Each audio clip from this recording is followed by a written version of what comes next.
দুর্গা মা চলে গেছে। আগে দুর্গাপুজো শেষ হলে না মনটা ভীষণ খারাপ লাগতো, কয়েক বছর আগেও। এখনও লাগছে, এমন নয় যে মন খারাপ লাগছে না, মন খারাপ লাগছে। আজকে লক্ষ্মী পুজো আয়োজন করা হয়েছে, বন্ধুর বাড়ি নেমন্তন্ন আছে, যাব। কিন্তু সব মিলিয়ে কীরম যেন একটা সব কিছু ফেড, সব কিছু কেমন মনে হচ্ছে কবে গতানুগতিক জীবনটা আসবে।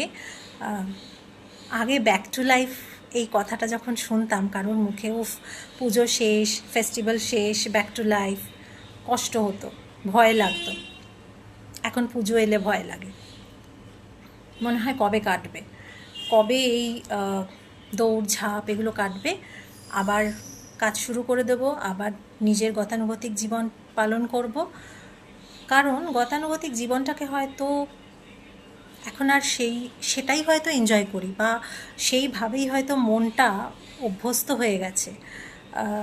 সারা বছর রিক্রিয়েশন মানে 20 মিনিট আধা ঘন্টার একটা বই পড়া, অথবা রাত্রে শোয়ার আগে একটু নেটফ্লিক্স দেখে নেওয়া, এক কাপ চা বা এক কাপ কফি একা একা বসে খাওয়া, বা বাড়ির লোকের সাথে বসে খাওয়া।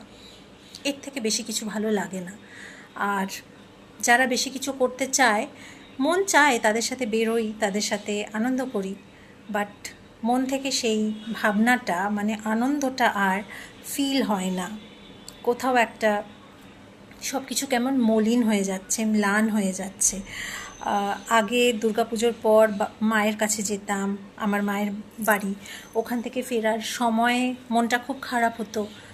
এবারও হয়েছে, বাট সেই ফিলিংটা নেই। একটা হলোনেস থাকতো সবসময়, একটা হলো ফাঁকা, ভেতরটা তোলপাড় হতো, সেই তোলপাড়টা নেই।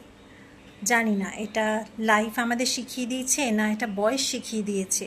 আপনাদেরও হয় কারুর নাকি আমিই বদলে গেছি?